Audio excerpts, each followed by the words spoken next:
હવે તમારે તમારા સન અને ડોટરને કેવું હોય કે મેં લાઈફમાં 5 મિસ્ટેક કરી, તમારે નથી કરવાની, એવી કઈ મિસ્ટેક્સ હશે જે તમે તમારા નેક્સ્ટ જનરેશનને અવોઇડ કરવાનું કહેશો?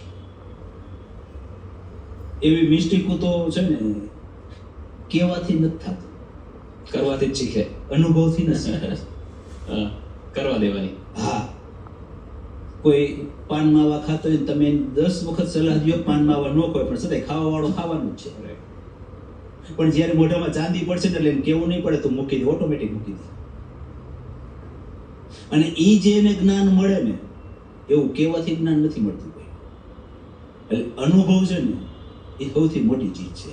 અને એ જે શીખવા મળે ને એવું ક્લાસમાં નથી શીખવા મળતું, કે જ્ઞાન દેવાથી જ શીખાતું નથી. એટલે ક્યારેક અમે સમજતા હોય કે અહીંયા આ ભૂલ થાય છે, કે આ ભૂલ કરે છે, તો એ ભૂલ કરવા દેવાની.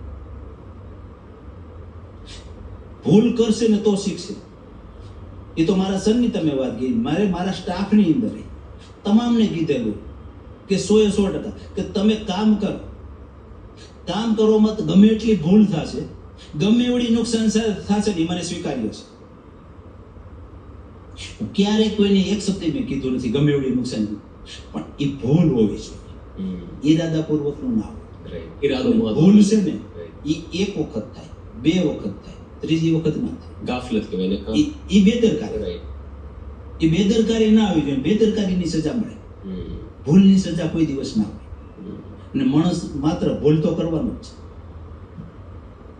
એટલે મારા સ્ટાફની અંદર એ બધાને ખબર જ છે કે ભાઈ આપણે કામ કરશું અને ક્લિયર કે કામ કરે ને એનાથી ભૂલ થાય, જે કામ નથી જ કરવું ને એનાથી કઈ ભૂલ નથી થતી. તમે જ્યારે સેપરેટ થયા બંને ભાઈઓ, એને 2-3